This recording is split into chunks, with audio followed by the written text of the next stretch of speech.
Olá, pessoal, tudo bem? Na aula de hoje, nós vamos falar um pouquinho sobre a química orgânica, mais precisamente sobre aquela parte introdutória, da química orgânica. Por quê? Você que está aí assistindo essa aula vai fazer o Enem? Então, esse conteúdo aqui de hoje é para você. Por quê? Esse conteúdo ele é a base de todo o restante da química orgânica, principalmente daquele conteúdo chatinho, chamado isomeria, que nós vamos ver em breve aqui no nosso canal. Então, fique aí ligadinho na nossa aula e vem aprender mais um pouquinho então sobre a química orgânica. Começando, falando um pouquinho da definição. Química orgânica é aquela parte da química que vai estudar composição, estrutura e propriedades dos compostos que têm como principal constituinte o átomo de carbono. Eu costumo brincar o seguinte: nem todo composto que tem o carbono é um composto orgânico. Entretanto, para ser um composto orgânico, ele precisa ter obrigatoriamente na sua estrutura átomos de carbono, certo? Então, aqui na tabela periódica, onde que o carbono se localiza, O carbono, ele está aqui na família 4A, a família que inclusive leva o seu nome, Além disso, ele tem 4 elétrons de valência, 4 elétrons na última camada, E aí, para ele ficar estável quimicamente, de acordo com a regra do octeto, ele precisa, então, fazer mais 4 ligações. Essas 4 ligações, elas ocorrem principalmente com hidrogênio, nitrogênio, as funções nitrogenadas, Oxigênio, as funções oxigenadas. Temos os haletos, Flúor, cloro, bromo, iodo. E também enxofre, fósforo, entre outros. Mas esses citados são os mais importantes. O que o carbono tem de tão importante que faz com que ele tenha uma parte da química, então, só para ele, Kekulé, então, investigou essas propriedades e montou 3 postulados. E o primeiro postulado fala o seguinte: o carbono, ele é tetravalente. O que significa isso?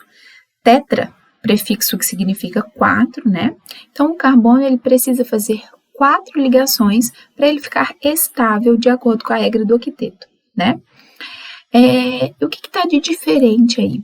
Essas 4 ligações, elas podem ser ligações simples. Vejam só, aqui no metano, as 4 ligações que o carbono faz são ligações simples. Pode ser ligação dupla. Percebam aqui, olha, esse parzinho de carbonos, fazem uma ligação dupla entre eles. E pode ser também do tipo ligação tripla, como representado aqui no etino, certo? Então, o carbono, para completar a sua valência, ele pode fazer, ligações simples, duplas e triplas, ok? A ligação simples, nós chamamos de ligação do tipo sigma. A ligação dupla, ela é representada por um sigma e um pi. E a ligação tripla, por um sigma e 2 pi.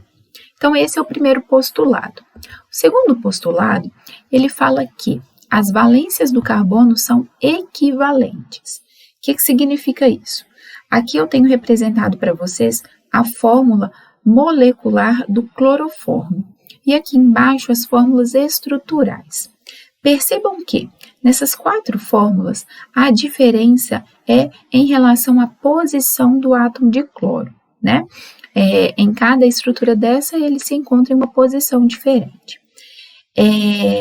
Entretanto, essa posição diferente nas 4 estruturas não faz com que eu tenha 4 estruturas, 4 moléculas, diferentes.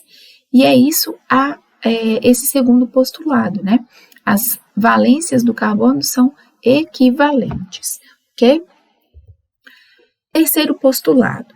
O terceiro postulado, na minha opinião, é o mais importante para ditar, então, essa química orgânica, Por quê? O terceiro postulado fala que o carbono forma cadeias carbônicas. Percebam, quando ele se liga a outros átomos ou até mesmo a outros átomos de carbono, ele pode formar cadeias, longas cadeias, cadeias curtas. Essas cadeias podem ser abertas, né, com as extremidades livres, ou podem ser cadeias que formam ciclos, tá? Então, esses três postulados, eles representam, né, eles falam para a gente, então, o que o carbono tem de tão interessante para ter uma parte da química só para ele, tá? Em relação a essas cadeias carbônicas, vamos estudar agora as suas classificações. E é aqui que eu destaco para você prestar total atenção, né? As cadeias carbônicas, elas são classificadas principalmente como abertas ou fechadas.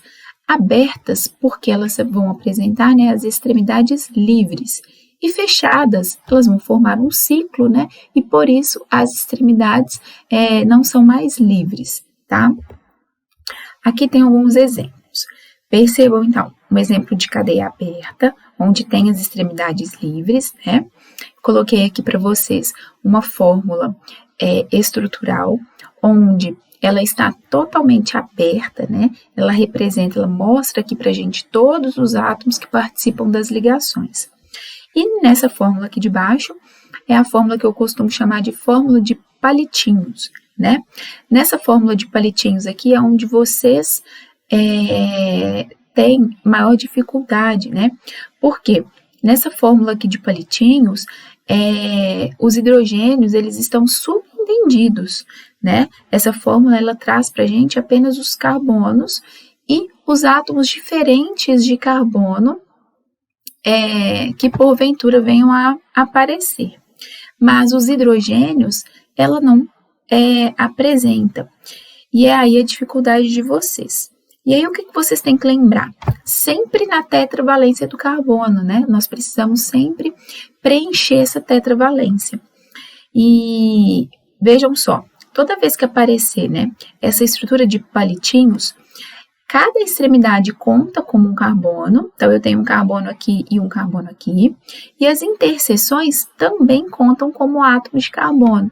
Então eu tenho 1, 2, 3, 4, 5, 6, ok? Essa estrutura de baixo é a mesma estrutura de cima, porém as formas de representar elas são diferentes, né? Qual é a forma que os vestibulares e o Enem gostam? Com certeza é essa aqui de baixo, tá joia? Exemplo de cadeias fechadas. Nós temos aqui, então, essa cadeia, né, esse ciclo com 5 átomos de carbono ligados entre si.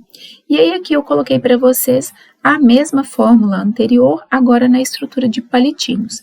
Relembrando que cada interseção aqui dos palitinhos tem um átomo de carbono.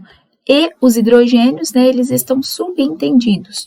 Quando nós escrevemos a estrutura por essa forma de representar, né, eu não preciso levar em consideração os hidrogênios, ok? Essas cadeias abertas, elas podem ser classificadas, por sua vez, sob 3 formas diferentes, em relação à sua disposição, à sua natureza e à ligação. Vamos entender um pouquinho de cada um. Em relação à disposição, se essa cadeia é normal ou ramificada. O que é isso? Cadeias normais são cadeias que apresentam apenas átomos de carbono primário e secundário. O que é isso? Vejam aqui, carbonos primários são carbonos que estão ligados diretamente a apenas um átomo de carbono. Então, geralmente, né, os carbonos das extremidades, eles sempre serão primários. Carbonos secundários são os carbonos que estão ligados diretamente a 2 átomos de carbono, como esses que estão representados aqui em verde. Então, esse aqui é secundário, porque ele está ligado a 2 átomos de carbono, e esse aqui também é secundário. Em contrapartida, as cadeias ramificadas são cadeias que apresentam pelo menos um carbono terciário ou um carbono quaternário. O que é isso? Carbono terciário, né? Ele está ligado a 3 átomos de carbono diretamente, e carbono quaternário está ligado a 4 átomos de carbono diretamente, ok? E aí, assim, então, nós temos as cadeias normal e ramificada. A classificação em relação à natureza, o que é isso? Nessa classificação, nós podemos apresentar, né, apenas átomos de carbono na cadeia ou um átomo diferente de carbono entre dois carbonos. Quando eu tiver um átomo diferente de carbono entre dois carbonos, nós temos uma cadeia heterogênea. E se essa cadeia for apenas de carbonos, nós temos uma cadeia homogênea, tá? Aí vocês podem se perguntar, professora, mas e esse oxigênio aí nessa cadeia? Esse oxigênio, ele está presente entre carbonos? Não, olha só, ele está para fora da cadeia. Então, por isso, ele não constitui um heteroátomo, tá? O que é heteroátomo? É isso que esse oxigênio aqui está fazendo. É quando um átomo diferente de carbonos se apresenta aqui no meio da cadeia, né? Entre dois carbonos, ok? Uma dica, hidrogênio é considerado heteroátomo? Não, por quê? O hidrogênio, ele nunca vai estar presente, né, entre dois átomos de carbono. Por quê? Porque ele tem apenas um elétron, né, ele está na família 1A, e aí por isso ele faz apenas uma ligação.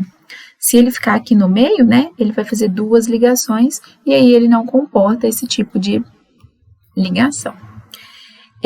A terceira classificação em relação à ligação. E aí as ligações podem ser do tipo saturada ou insaturada, que foi o que nós já falamos anteriormente, né? As ligações saturadas são apenas ligações simples, e aí as cadeias serão saturadas. Quando na cadeia carbônica, né, apresentar uma ligação dupla, uma tripla, duas duplas, seja o que for, né, ela já passa a ser uma cadeia insaturada, certo? E as cadeias fechadas, né, as cadeias que formam um ciclo? Essas cadeias, elas apresentam duas principais classificações, as aromáticas e as alifáticas. Vamos ver cada uma separadamente. As aromáticas, elas podem ser do tipo mononuclear ou polinuclear. O que é isso? A cadeia aromática, ela tem um anel benzênico, né? Ela tem as ligações duplas e as ligações simples, elas se intercalam entre si, certo? Então, toda vez que vocês virem, né, uma cadeia com ciclo e um anelzinho dentro dela, significa que ela é uma cadeia aromática. Significa que esse anel aqui, ele representa ligações simples e duplas intercaladas, tá joia? E aí essas cadeias aromáticas, elas podem ter um ciclo apenas, que são as cadeias mononuclear, ou dois ou mais ciclos, né, juntinhos dessa forma, e aí são as cadeias polinuclear, tá joia? As alifáticas, né? O que é a cadeia alifática? É a cadeia que é fechada e que não é aromática, que não tem ligações simples e duplas intercaladas, tá joia? E aí essas cadeias alifáticas, elas podem ser classificadas em relação ao tipo de ligação e em relação à natureza. Como assim? Se só tiver ligação simples nessa cadeia, ela vai ser uma cadeia do tipo saturada, assim como anteriormente, né? Se nessa cadeia apresentar uma ligação dupla ou uma ligação tripla, ela vai ser uma cadeia do tipo insaturada. Em relação à natureza, também é o mesmo conceito que nós aprendemos anteriormente. Se só tiver átomos de carbono ligados diretamente, né, ela será homocíclica. Se aparecer, né, um átomo diferente de carbono entre dois carbonos na estrutura, ela vai ser uma cadeia do tipo heterocíclica.